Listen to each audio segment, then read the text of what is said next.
అస్సలాముఅలైకుం నమస్తే. తెలుగుదేశం ప్రభుత్వం వచ్చిన తర్వాత ముస్లిమ్స్కి ఏ విధంగా తొక్కాలని చెప్పేది చంద్రబాబు నాయుడు అక్కడ కూర్చొని ఒక పెద్ద భారీగా ప్లాన్ చేసినట్టున్నారు.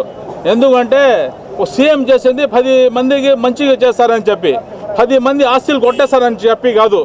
ముస్లింకి ఒగ్గుబడి స్థలాలు ఉండేది దేనికంటే మసీదులకి పెయింట్లు కొట్టాలని, జీతాలు ఇవ్వాలని, కరెంట్ బిల్ కట్టాలని, దాని ఖర్చు కోసము అప్పట్లో పెద్దోళ్ళు ఇచ్చారు.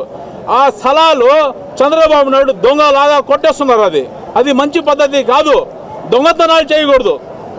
ఏరియాలో దొంగతనం పిల్లకాయలు చేస్తే నలుగురు చెప్తా తిడతారు. అటు మీరు పెద్దోళ్ళే మసీదు స్థలాలు కొట్టేస్తే మీకేమని చెప్పాలా? మీకు ఎందుకు ఓట్లు వేసి అప్పుడు గెలిపించింది? అన్ని కులాల వాళ్ళు వేస్తేనే కదా సీఎం అయింది మీరు. అటువంటి స్థలాలు, మసీదు స్థలాలు, ఊరోళ్ళ స్థలాలు, మసీదు స్థలాలు కొట్టేయడం ఆడదాకా కరెక్ట్. అది మంచి పద్ధతి కాదు. అందుకే కలెక్టర్ గారు వచ్చి ఇప్పుడు అర్జీ ఇస్తున్నాము.